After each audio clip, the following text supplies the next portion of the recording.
concerned about justice and justice in the water sector. So justice is not an exact science. It's about context. It's about religion and culture and precedent and gender. And each one of those are problematic. Okay. So what one person considers to be just, someone else will consider the exact opposite.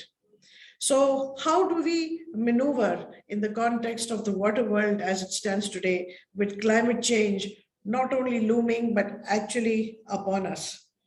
Now, I must begin by saying that I'm unashamedly feminist. So a lot of what you will hear from me will be colored from that angle. So I want to just share with you a very interesting story that has really impacted me, and it has affected the way I think. About 20 years ago, I went to a part of Pakistan called Thar, where you have about 50% Hindus and 50% Muslims. And one of the gentlemen that I was traveling with, and he was serving with me on a board, was a Hindu who headed a university on agriculture, but he was also a philosopher. So I was talking to him and I said, how do you see the world changing, and how do you see the differences between the monotheistic religions and the multi-god religions like Hinduism and the ancient religions of Europe? So he said something very interesting. He said that Hinduism is the religion of the childhood of mankind. And in the childhood of mankind, just like children, human beings like to see and think in terms of black and white.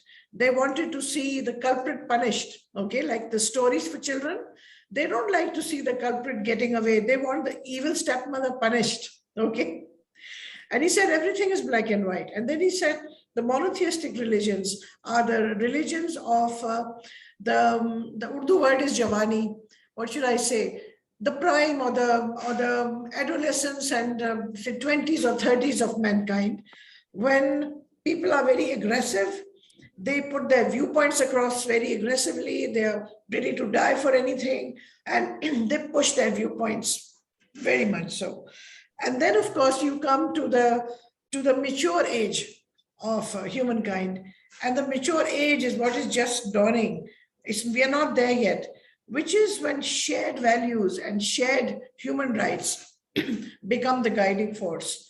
And so we lose the black and white of childhood, and we lose the aggression of our adolescence and early 20s, and we settle in a mature age where we look at. So this has really helped me understand and think through the kind of work that we do, and that really applies to justice as well.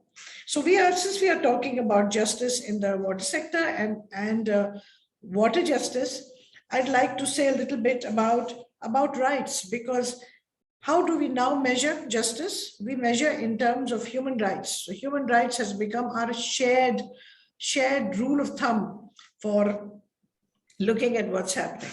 So let's define what is a human right to water. So certainly the right to water is the right to access sufficient water.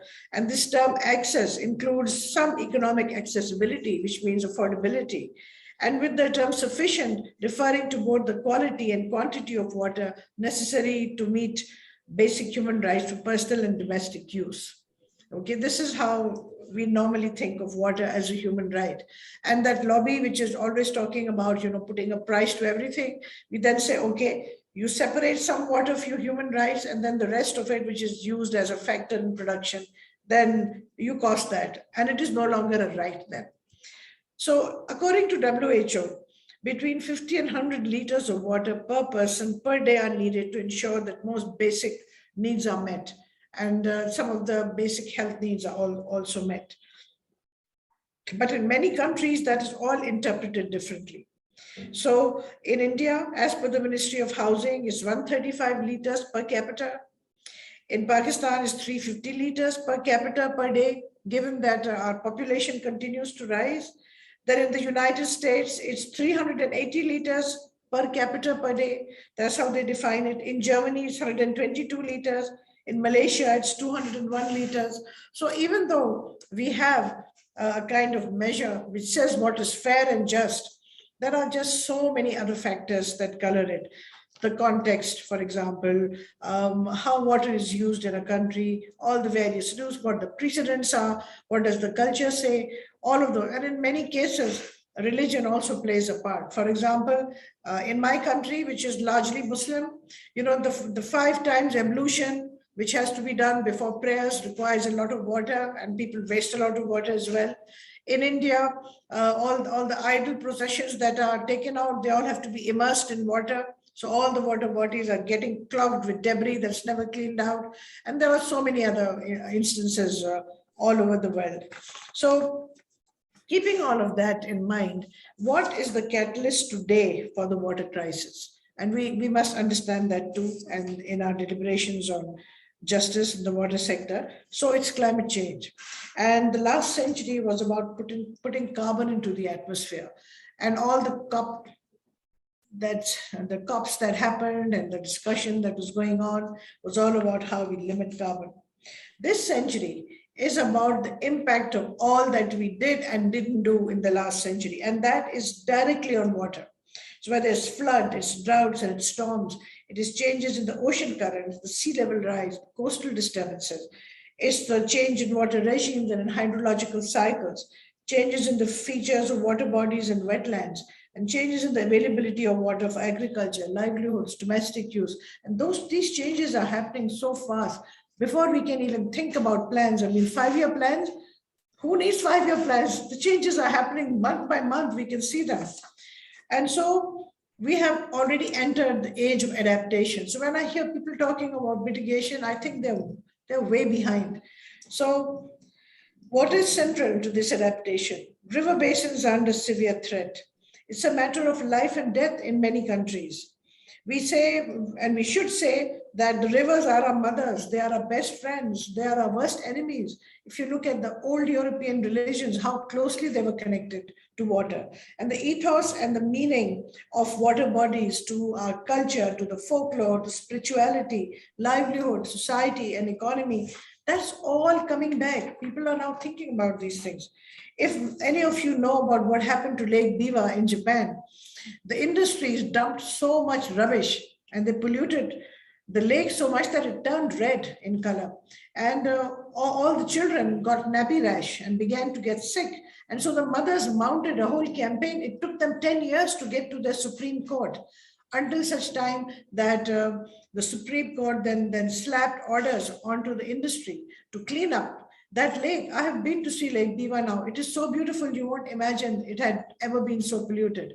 And this whole idea of stewardship towards water bodies came from there.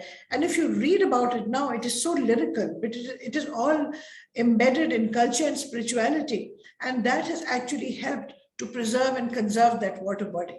So these are all issues that we must have in mind. It is okay to be emotional. It is okay to be passionate. It's okay to be poetic, because if we are not those things and we are very businesslike, being businesslike has really destroyed our water bodies and the justice systems that were based on it.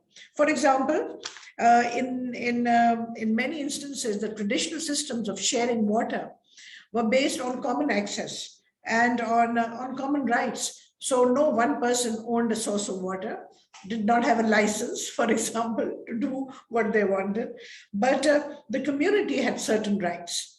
And in the case of some of the systems that I could tell you about, which we have managed to destroy in Pakistan and in Iran, were the Kare systems, where you had these underground water channels with wells at the top. And so there would be a family of caretakers who through the centuries would look after this Kares and keep it working. And the rest of the community would ensure that, they got remunerated for that in whatever way they did that.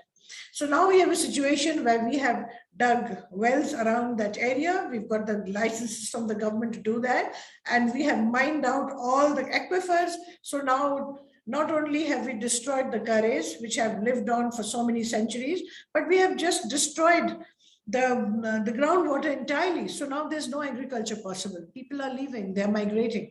So how, when we talk of water justice, how we can bring in those more traditional ways of doing justice, that would be contextual, that would be in tune with the climate and the soil and the ethos of that area, and how we should work towards benefiting the most people. I think that is what is really important at the moment. And I think there are some efforts certainly to do that. So I can give you best examples from my own country. So if I have 2 or 3 more minutes, Catherine, can I speak for a few more minutes? Yes, okay. So let me share that example. We were colonized by the British for just under 200 years. And they saw the Indian subcontinent as the hinterland for Britain, which meant that, they built the transport system and the irrigation system and developed the breadbasket to basically supply the needs of the empire. Okay, so this huge, wonderful irrigation system was built, which is the largest contiguous irrigation system in the world. Okay, but with that, there was to be installed another system of taking the drainage. The drainage system was to be put in.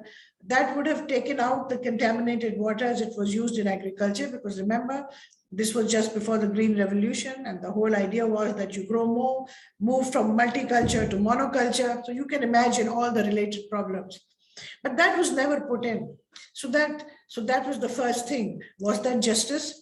Because what happened then was that we got waterlogging and salinity. So large bits of that land can no longer be cultivated.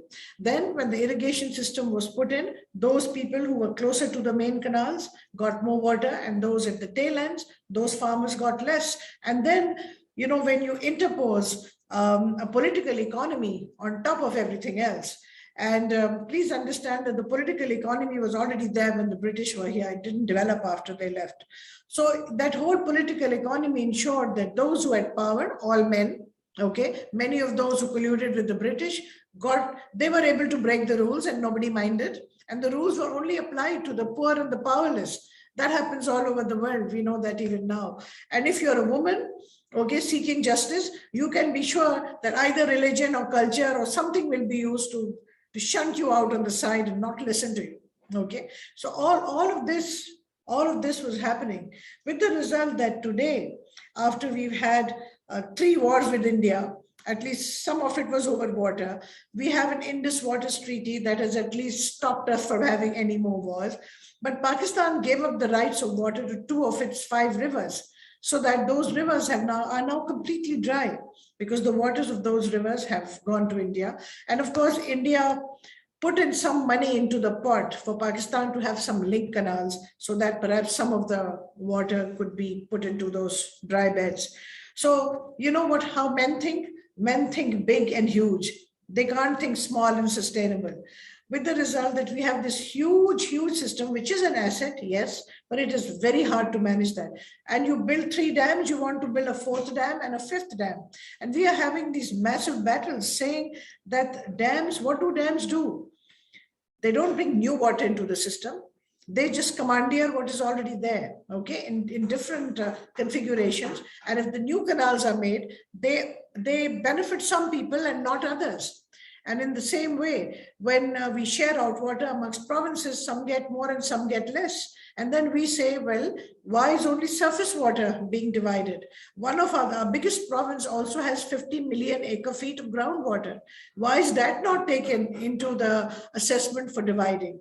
Where's the justice over there? And then, we have upper riparian and lower riparian. So the lower riparian areas, the whole Indus Delta has been destroyed. It used to have 14 active creeks. Now it has only 1. And that too is dry most of the year. Where's the justice there? What about the rights of lower riparian people? And then when you give subsidized water to landlords who are already using that land to earn rents, what does that do? A good canal or better water in the canal shoots up the land values. Okay, so the landless people don't get anything or don't get any, let's say, added benefit, because they don't own the land and they don't own the water. Because in Pakistan, and as in large parts of the world, you have a right to water only if you own land. If you do not own land, you can't get any water. it's the same in rural areas and the same in urban areas. If you have bought a plot of land, then municipality will supply you some water in a pipe up till the edge of your land, and then you develop whatever you need to inside. But if you're living in a squatter settlement and you're not an owner, then the municipality will not supply you with water. So in this scenario, you can see that in the water sector, there is very little justice. There's very little justice for the poor, and there's very little justice for women and for marginalized communities. And then when you link this with the whole debate on corruption, okay, who is responsible for that corruption? Who bears the price for that? And is there any justice in rectifying what has been made into a mess, usually by male engineers or by elected representatives? In Pakistan, we have 20% of the reps are women, but they don't go through general elections. Some of them do, but some are appointed by the political parties, which was a great win for Pakistani women, because if they had to fight elections, they don't have the kind of funds that are required to do so. So, and you'd be amazed to know that these 20% of the women have introduced 90% of the bills. They actually do legislation. The guys just do power brokering. So it's a very different approach to how that happens.